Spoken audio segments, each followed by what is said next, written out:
അപ്പോൾ എവിടെയാണ് രാഹുൽ ഉള്ളത് എന്ന് ഈ സമയം റൈറ്റ് നൗ നമുക്കറിയില്ല. ഇന്നലെ പക്ഷേ അദ്ദേഹം തിരുവനന്തപുരത്ത് കോടതിയിൽ ഒന്ന് വന്നുപോയി എന്ന വിവരങ്ങൾ ഡിജിറ്റൽ തെളിവുകൾ അല്ലേ, താൻ നിരപരാധിയാണ് എന്ന് തെളിയിക്കാൻ വേണ്ടി കുറെ തെളിവുകളൊക്കെ രാഹുൽ എത്തിച്ചിട്ടുണ്ട്. വാട്സ്ആപ്പ് ചാറ്റുകൾ ഉൾപ്പെടെയുള്ളവ അതിലൊക്കെ ഉണ്ടെന്ന് പറയുന്നത്. എന്തായാലും അതൊക്കെ വിശദമായി പരിശോധിക്കേണ്ടി വരും. അത് മാത്രമല്ല, പോലീസ് പ്രത്യേക അന്വേഷണ സംഘം ശക്തമായി പരിശോധന നടത്തുകയാണ്.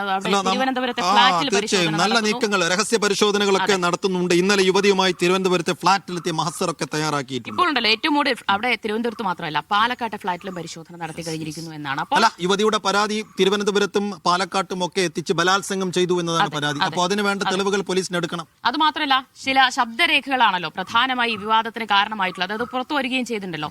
അതിന്റെ ഒരു ആധികാരികത കൂടി പരിശോധിക്കുകയാണ്. അതിലുള്ളത് രാഹുൽ മാങ്കൂട്ടത്തിന്റെ ശബ്ദം തന്നെയാണോ എന്നതുകൂടി ഉറപ്പുവരുത്തേണ്ടതുണ്ട് അന്വേഷണ സംഘത്തിന്, അല്ലെ?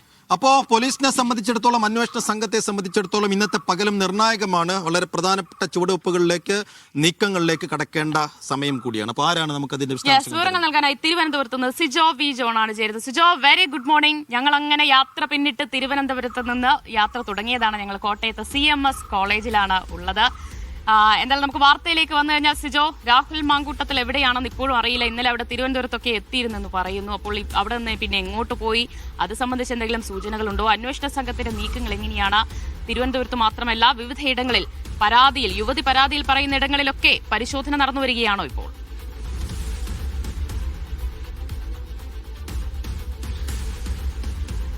സൈഫുദ്ദീൻ, ഈ പറയുന്നത് പോലെ ഈ ബുധനാഴ്ചയാണ് ഈ പറയുന്ന ജാമ്യാപേക്ഷ തിരുവനന്തപുരം കോടതി പരിഗണിക്കുന്നത്. അതിന് മുന്നോടിയായി തന്നെ കൂടുതൽ തെളിവ് കണ്ടെത്തുക എന്ന ശ്രമത്തിലാണ് ഉള്ളത്.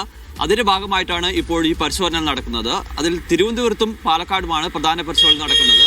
നേരത്തെ ദിവ്യ സൂചിപ്പിച്ച പോലെ തന്നെ ഈ തിരുവനന്തപുരത്തെ അവർ താമസിച്ചിരുന്ന ഫ്ളാറ്റിലും അതോടൊപ്പം തന്നെ പാലക്കാടുള്ള ഫ്ളാറ്റിലുമാണ് ഇപ്പോൾ തെളിവെടുപ്പ് പൂർത്തിയാക്കിയിരിക്കുന്നത്. തിരുവനന്തപുരത്ത് ഈ പരാതിക്കാരിയായിട്ടുള്ള യുവതിയും ഒത്താണ് അവിടെ എത്തി ഈ തെളിവുകൾ ശേഖരണമൊക്കെ നടത്തുകയും ചെയ്തിട്ടുള്ളത്.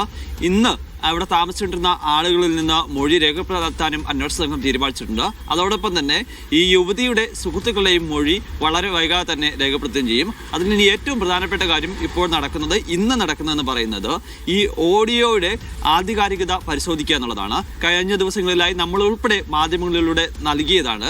രാഹുൽ മാങ്കൂട്ടവും അതോടൊപ്പം തന്നെ ഈ പരാതിക്കാരിയായിട്ടുള്ള യുവതിയും തമ്മിലുള്ള സംഭാഷണം. ആ സംഭാഷണത്തിന്റെ ആധികാരികത തെളിയിക്കേണ്ടതുണ്ട്. അതിൻ്റെ ഒരു ഡിജിറ്റൽ തെളിവുകൾ ആവശ്യമാണ്. കാരണം കോടതിയിലേക്ക് വരുമ്പോൾ ഇത് രാഹുൽ അതിജീവതയോട് പറഞ്ഞിരിക്കുന്ന വാക്കുകളാണ്. രാഹുൽ തന്നെയാണ് അതിജീവതയോട് തന്നെ കൊല്ലുമെന്ന് ഭീഷണിപ്പെടുത്തിയത്. രാഹുൽ തന്നെയാണ് ഈ യുവതിയോട് ഗർഭചിത്രത്തിന് പ്രേരിപ്പിക്കുന്നത് എന്നൊക്കെ തെളിയിക്കണമെന്നുണ്ടെങ്കിൽ ഇത് അതിൻ്റെ ശാസ്ത്രീയമായ പരിശോധനകൾ പൂർത്തിയാക്കേണ്ടതുണ്ട്. അത് വളരെ വേഗത്തിൽ തന്നെ പൂർത്തിയാക്കാൻ വേണ്ടിയിട്ടാണ് തീരുമാനിച്ചിരിക്കുന്നത്. അതിൻ്റെ ഭാഗമായി യുവതിയെ ഇന്ന് തിരുവനന്തപുരം ചിത്രാഞ്ജലി സ്റ്റുഡിയോയിൽ എത്തിച്ച് അതിൻ്റെ പരിശോധനകൾ നടത്തും. അതോടൊപ്പം തന്നെ യുവതി രാഹുലുമായിട്ട് മാത്രമല്ല യുവതിയുടെ സുഹൃത്തുക്കളുമായി സംസാരിച്ചിട്ടുണ്ട്. ഈ സുഹൃത്തുക്കളുടെയും ശബ്ദ സാമ്പിളുകൾ പരിശോധിക്കുകയും ചെയ്യും. എന്തായാലും രാഹുൽ ഒരു കാര്യം അഡ്മിറ്റ് ചെയ്യുന്നുണ്ട് നേരത്തെ തന്നെ ഈ ജാമ്യാപേക്ഷയിൽ. ആ ശബ്ദ സന്ദേശം തൻ്റെ തന്നെയാണെന്ന്. അത് ആദ്യമായിട്ടാണ് രാഹുൽ ആ മുൻകൂർ ജാമ്യാപേക്ഷയിൽ അഡ്മിറ്റ് ചെയ്യുന്നത്. അതിനു മുമ്പ് പല ഘട്ടങ്ങളിലും പല ഓഡിയോകളും പുറത്തു വരുന്ന സമയത്തും ഒരിക്കൽ പോലും രാഹുൽ അത് തൻ്റേതാണെന്ന് പറഞ്ഞിരുന്നില്ല. മാധ്യമങ്ങൾ ആവർത്തിച്ച് ചോദിച്ചത്. അപ്പോഴും രാഹുൽ അത് അഡ്മിറ്റ് ചെയ്യാൻ തയ്യാറായിരുന്നില്ല, നിഷേധിക്കുകയും ചെയ്തിരുന്നില്ല. പക്ഷേ മുൻകൂർ ജാമ്യാപേക്ഷയിൽ രാഹുൽ അത് പറയുന്നുണ്ട്.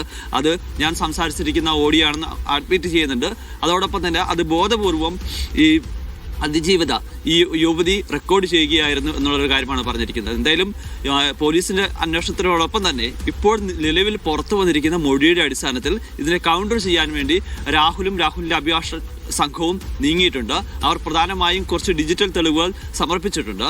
അതിൽ ഒന്നാമത്തെ തെളിവെന്ന് പറയുന്നത് ഈ പരാതി നൽകിയിരിക്കുന്ന യുവതി നേരത്തെ വിവാഹിതയായിട്ടുള്ളതാണ്. 1 മാസത്തിനകം തന്നെ അവരുടെ ഭർത്താവുമായിട്ടുള്ള ബന്ധം വേർപെടുത്തുകയും ചെയ്തു എന്നുള്ളതാണ് ഈ മൊഴിയിൽ പറഞ്ഞിരിക്കുന്നത്.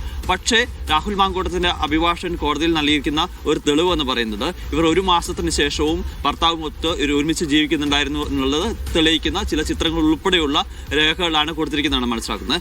രണ്ടാമത്തെ കാര്യം എന്ന് പറയുന്നത് അതിൽ നമുക്ക് കൂടുതലായി ലഭിക്കുന്ന വിവരം പ്രധാനപ്പെട്ട ചില കൗണ്ടർ തെളിവുകൾ ഇതാ ഫീൽഡ് കവറിൽ നൽകിയിട്ടുണ്ട്. അപ്പോഴും പ്രധാനപ്പെട്ട ഒരു ചോദ്യം സിജോ, പ്രധാനപ്പെട്ട ഒരു ചോദ്യം, എവിടെ രാഹുൽ മാങ്കൂട്ടത്തിൽ നിന്നാണ്? പോലീസിന് വേണമെങ്കിൽ രാഹുൽ മാങ്കൂട്ടത്തിനെ കൃത്യമായി ട്രാക്ക് ചെയ്തുകൊണ്ട് അദ്ദേഹത്തെ പിടിക്കാവുന്നതേ ഉള്ളൂ. അത് രാഹുൽ മാങ്കൂട്ടത്തിനെ കാണാതെ വലിയ പ്രതിസന്ധിയിലാണ് പോലീസ് എന്ന് നമുക്ക് പറയാൻ കഴിയില്ല. പക്ഷേ ഇന്നലെ അദ്ദേഹം ഒരു മിന്നായം പോലെ തിരുവനന്തപുരം കോടതിയിൽ വന്നു പോവുകയും ചെയ്തിട്ടുണ്ട്. അപ്പോൾ എന്താണ് രാഹുൽ മാങ്കൂട്ടത്തിനെ പിടിക്കുന്ന കാര്യത്തിൽ പോലീസിന്റെ പ്ലാൻ എന്താണ്? നിലവിൽ ഇപ്പോൾ പിടിക്കേണ്ട എന്നാണോ? കോൺഗ്രസ്സുകാരൊക്കെ പറയുന്ന പോലെ ഇലക്ഷനിലോട്ട് വോട്ടെടുപ്പ് ടൈമിലേക്ക് എത്തട്ടെ, ഒരു കുട്ടിക്കലാശമൊക്കെ കഴിയട്ടെ, അപ്പോൾ പിടിക്കാം, എന്നാലേ കൂടുതൽ ഇമ്പാക്ട് ഉണ്ടാവും, അങ്ങനെ ഒരു നീക്കമാണോ? എന്താണ് ഈ രാഹുലിനെ പിടിക്കുന്ന കാര്യത്തിൽ പോലീസിന്റെ പ്ലാൻ എന്താണ്?